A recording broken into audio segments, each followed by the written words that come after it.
Yo, what's up, guys? So today I'm joined by my friend Johnny Hockey. He also does uh YouTube stuff on hockey as well. He's not as good as me, obviously.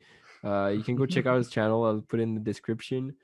But yeah, so today we're gonna talk about the North Division's captain, and we're gonna rank them in order. So let's get started. We'll start from the bottom, all right? So who's your like the worst captain in your eyes in the North Division? Oh, you want to go hot take right off the bat, hey? Okay, so my my number six, because Ottawa doesn't have a captain, so it's out of six, not seven. It's Connor McDavid. I know. I just look. If you ask me, I think he's the best player in the entire world. And I don't think it's even close. I even like with McKinnon, I think he's the best player in the world. I just don't think he should be the captain. And you see him with the media, he just looks so discouraged and he never wants to answer questions ever. He hates the media and I don't necessarily think he's a terrible captain per se. I just think he's by far the worst captain in the North Division. It's weird because he's the best player, but the worst captain. I think a guy like Darnell Nurse would have been way better equipped to be the captain of the Edmonton Oilers. You know what I mean? Oh yeah, for sure. I definitely agree with that. I think that he's missing like this leadership part of his like game, and maybe it's gonna come with age. Like players like this usually like get it at some point, but yeah, I definitely agree. McDavid's not in the top three for the best captains. All right, so mine, I'm gonna make some people angry here, but I've John Tavares as my sixth uh, captain on this list. So my reason is I don't think that he's looking comfortable at all in his role. He seems like awkward every time he talks to the media. I haven't seen one interview where John Tavares was like confident in front of the media. He's always like looking down. He's like answering question, but he's never like happy to be there. And I feel like when he's not like when the Leafs are winning, he's not usually the one put like who's rallying them, or like if they're losing a game, he's not gonna be the one rallying them. It's gonna be guys like Rielly, like Matthews, like Marner. These are the guys that are like gonna make sure the team's morale is doing good. I agree with that big time. All right, let's move on to number five. I guess I'll let you start for this one. I got Tavares, man, for a lot of the reasons you just said. To me, the real captain of that team, it's Morgan Riley, and it's not even close. And I just he's such a quiet guy. He's really not outspoken and he just keeps to himself. He just to me seems like one of those guys who, yeah, he's a quiet leader, but I think he would be best just kind of left alone to just score his goals and just play the way he plays, right? So I don't know. I just think as a captain, to me, Morgan Riley was far and away the clear choice. And I just don't think Tavares is exactly suited for that. And I know you guys are thinking, dude, you're crazy. He's been captain of two NHL franchises now. Okay, well, that's not necessarily based on his leadership. It's based on being one of the best players. Like in with the Islanders, who are you going to name your captain if it's not Tavares? You're going to name Kyle Okposo the captain of no. And in Toronto, he's the Toronto boy, signs the biggest contract. He chooses the team. It was just like I feel like that was a part of the negotiations. Like, hey, John, if you come to Toronto, we'll slap the C on your chest. Yeah, I can definitely see that. So as you expected, my number five is also Connor McDavid. I also agree with almost everything that you said. I think he's like a bit like Tavares in that sense, where he's like an amazing player on the ice. But once you see him in like interviews, and he's not looking like he's happy to be there in front of the cameras answering all these tough questions. He doesn't have like he doesn't seem able to carry the morale of the team because his team sucks. Let's be honest. Yeah. It's a two-man team, and like if he didn't have Leon Draisaitl, I think he would have been depressed and like left, like asked for a trade Oh ages yeah. ago. But yeah, I have a hard time seeing him as a great leader. I think, as you said, Darnell Nurse is like more of the voice of that team, But yeah, I don't know, man. I don't know. I I still oh agree that yeah, I he's agree. an amazing player, like probably the best in the world, but Hmm. not the best leader. Hmm. All right, so I'll go on with number 4. I got Blake Wheeler. Um, I don't know much about the guy. I'm not gonna lie. The Jets are kind of the most boring team in the North Division for me. Um, Hmm. and yeah, I think he's the probably the best leader, if not Scheifele, on that team. But it's just there's some rumors going around like about him and Scheifele being like kind of toxic in the room.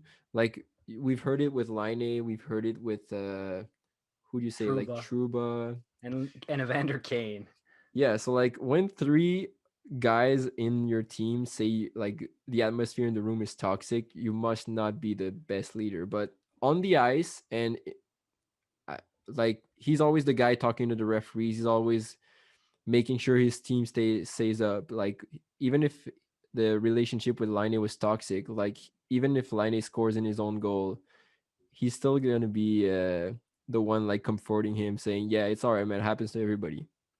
Hmm. Hmm. Who'd you That's got? Who'd you true. It got? is a discrepancy. So for me, okay, you know I'm a Flames guy, but I got Marc Giordano at this spot. And I know, dude, if Flames fans are their heads probably exploding from that right now. But let me just explain to myself. You cannot deny, Flames fans, that this is Matthew Tkachuk's team. And I find myself at times in the last 2 years, but this year especially, that I just forget that Gio's on this team anymore because Rasmus Anderson has overtaken him as the best defenseman. Guys like Valimaki are pushing up. Tanev has really taken a step up, and Gio just keeps regressing. And I rarely see him talk to the media. I know he still does it, but I rarely see it because just the media knows that it's Kachuk's team. So they go to Matthew Kachuk almost instinctively. And it just kind of leaves Gio in the dust. And I think he's a really good leader. But as of right now, we're ranking this for this season. If you would ask me 4 years ago, to me, Marc Giordano is one of the best captains in the league, but I just don't think he's that great right now. Yeah, I definitely agree with that. I definitely agree with that. That's why I got him at number 3. Like it's not a bad spot, but I still think that it's not like his team. Like you remember we went to see the Flames like so much back then, like what 4 or 5 years ago, Mhm. and Gio was always the number one defenseman. He was always the leader of this team. Like there was no one even close to him. But ever since Matthew Kachuk came in the team, he kind of like Gio kind of took a back step, and I wouldn't be surprised if they let Gio open for the expansion draft with Oh yeah, Seattle, and Kachuk suddenly becomes the captain of that team because I feel like Kachuk just has a bigger voice. He's like more open, and he's like the heart of the Flames. Let's put it like that. exactly.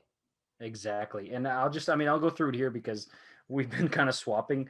Uh, in my third spot there, I got Wheeler. So for the same reasons you mentioned, pretty much. I mean, look, he's still in the upper echelon, but I don't know. There's something that kind of puts me off a little bit about Blake Wheeler. He has this like kind of all American image, or I guess in this case, all Canadian image of like this great captain leader. Puts me off a little bit, and the rumors kind of make me a bit skeptical, but yeah, that's where I got Wheeler. Yeah, yeah, makes sense, makes sense. All right, so for number 2, I think the rest of them we have them in the same order. I'm not sure, but for number 2, I got Shea Weber. Who'd you got? I got Horvat. I Oh, you got have Horvat at two. Horvat. Oh, we Yeah, do have different ones. All right, so why got Horvat? Horvat Why at two. Horvat? So Bo Horvat to me, he's the type of player that any team would want so bad, dude. Like, oh my god, like any team would give their left testicle for Bo Horvat. I feel like he's such a perfect player. But the reason I put him in the two spot here is because to me he's still young, and I know he's been in the league for like what 5 6 years now, but he's still growing into that captain spot. He's only had it for about a year and a half now. So to me, you can't be the best captain in the league after just 1 year of wearing the C. You know what I mean? That's why I still think he has to grow into it a little bit. Now, talk to me in a year or two. I'm gonna feel differently because to me, Horvat is just he's awesome, and he never gets enough credit for how awesome he is. Yeah, I definitely Horvat is one of the most underrated players in the league. Like if you're not from the Canadian market, you're not gonna hear about him a lot. But like even me, like I hadn't heard of a Horvat. Like I thought Horvat was just like a fourth line plug, Hmm. before like what 2 years ago, and then he became captain. And I was like, oh wait, maybe this guy's a bit good, you know. And he pulled that move in the playoff. He scored so many goals, and I was like, I maybe I should watch out for this guy. Hmm. And yeah, but still, I have Weber second, so I'm gonna say Why? why I have Weber second. Elaborate. Talk to all the Habs fans and tell them why you So got their I hero love in him. second Okay, place. Weber is probably my favorite player in the whole world. I've always worn number 6. I've always tried to replicate his slap shot with like barely any like results, but that's another problem. And yeah, I just don't think that Weber this year, if we're like for we're doing for this year, I don't think that this year the Habs are his team. You know, it's kind of like the Geo thing where there's guys like Gallagher, and even on defense, there's another guy that kind of sneaked up there and is kind of the best defenseman in the team. Um, I think Jeff Petrie is much more of a leader on the ice than him. I think Gallagher is much more of a leader in the room. Like he's a big personality, kind of like a Matthew Kachuk, but cleaner version. Yeah. And yeah, I just think that for the same reason as Geo, basically, I don't think Weber's like a great captain. I think he's a good alternate at best, but I think Gallagher should have gone in the sea. But yeah, Oh that's yeah. just me. I got something to say on that one, and I know a lot of you guys are saying, okay, well, he's not a leader on the ice, but you don't know what he's like in the room. Okay, to me, your captain shouldn't be your best player. Your best player's role isn't to lead the team. Your best player's role is to be the best player. To me, when you say a guy is the heart of your team, that's who should be the captain, the heart of your team, like a Kachuk, or in this case, a Brendan Gallagher. Yeah, definitely. Like you could say that like Brendan Gallagher always gives 110%. He's always gonna battle with guys that are like 6'5", and he's like 5'8". He's about your height. Yep. So yeah, like he, the kid really has heart. I don't know if he's a kid anymore. You can't really consider him a kid, Yeah, but dude, he's like 38 years old. He's not a kid anymore. when I started watching him, like the first Yeah. season when he came in the league, I just knew that this guy was gonna be a Hab forever. All right, guys. So that was it. That was our list for the best captains in the North Division. Let me know in the comments what you guys thought of it. Remember to like and subscribe if you enjoyed the content. I'll try to make more. I swear I'll try to make more. But You yeah. better. All right, go subscribe to Johnny Hockey's channel as well. Um, all 5 of you that are going to watch this. Yep. See ya.